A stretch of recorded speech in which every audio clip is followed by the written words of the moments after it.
സു from so Kannada സിനിമയാണ്. അത് മലയാളത്തിലേക്ക് ഡബ് ചെയ്തിട്ട് ദുൽഖറിന്റെ വേഫെയർ റിലീസ് ചെയ്തിട്ടുണ്ട്. ഈ സിനിമയ്ക്ക് വേണ്ടി ഒരു ലൈറ്റ് എടുത്ത് വെച്ചിട്ടുള്ള ആൾക്ക് പോലും ഒരു വലിയ താങ്ക്സ്, ഇത്രയും രസകരമായ ഗംഭീരമായിട്ടുള്ള ഒരു സിനിമ ഒരുക്കിയതിന്. JP തുമിനാട് പുള്ളിയാണ് ഈ സിനിമ ഡയറക്ട് ചെയ്തിരിക്കുന്നത്, സ്ക്രിപ്റ്റ് റൈറ്റ് ചെയ്തിരിക്കുന്നത്, main character അഭിനയിച്ചിരിക്കുന്നത്.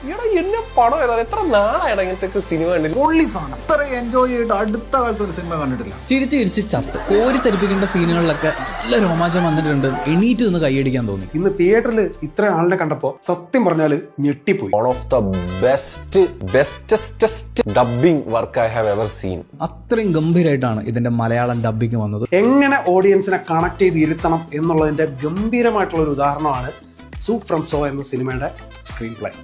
Music, background music, first half എന്ന് പറഞ്ഞാൽ ചിരിപ്പിക്കുക എന്നുള്ളൊരു പരിപാടിക്ക് അപ്പുറത്തേക്ക് വേറൊരു പണിയും അവർ പിടിച്ചിട്ടില്ല. സെക്കൻഡ് ഹാഫിലേക്ക് വരുമ്പോൾ കുറച്ച് സീരിയസ് എലമെന്റുകൾ വരുന്നുണ്ട്. രാജ് ബി ഷെട്ടി സിനിമയിലാണ് ആ പുള്ളി ഇതിനകത്ത് കാണിച്ചിരുന്ന ക്യാരക്ടർ ഭയങ്കര കോമഡി. എന്തൊരു മനുഷ്യനുണ്ട്, എന്തൊരു റേഞ്ച് ഉള്ള നടനാണെന്ന് അറിയാം. ഇതിലൊരു അളിയനുണ്ട്. അളിയൻ എന്നൊക്കെ പറഞ്ഞാൽ ഇതിന്റെ പൊന്നടാവ് എത്ര അളിയന്മാരുടെ മിക്സ് ആണെന്നറിയോ അത്. രവിയണ്ണ വേറെ ലെവലാണ്. രവിയണ്ണ ഞാൻ കട്ട ഫാനായി രവിയണ്ണന്റെ. എന്റെ അമ്മോ, മറ്റൊരു ഭാഷയിൽ നിന്ന് വന്നിട്ട് നമ്മുടെ മലയാളം സിനിമ പോലെ തന്നെ നമ്മളെ കണക്ട് ചെയ്ത് ഇത്രയും ക്യാരക്ടേഴ്സിനെ നമ്മുടെ മനസ്സിൽ അങ്ങ് പതിപ്പിച്ചു വെച്ചിരിക്കുക. ഇത് കണ്ടു കഴിഞ്ഞപ്പോഴേ ഭയങ്കര സന്തോഷം. കുറെ നാളുകൾക്ക് ശേഷം ഒരു പടം കഴിയുമ്പോൾ കംപ്ലീറ്റ്ലി സാറ്റിസ്ഫൈഡ് ആയിട്ട് ഇറങ്ങി വന്നൊരു അനുഭവമുണ്ട്. It's A beautiful feel good movie.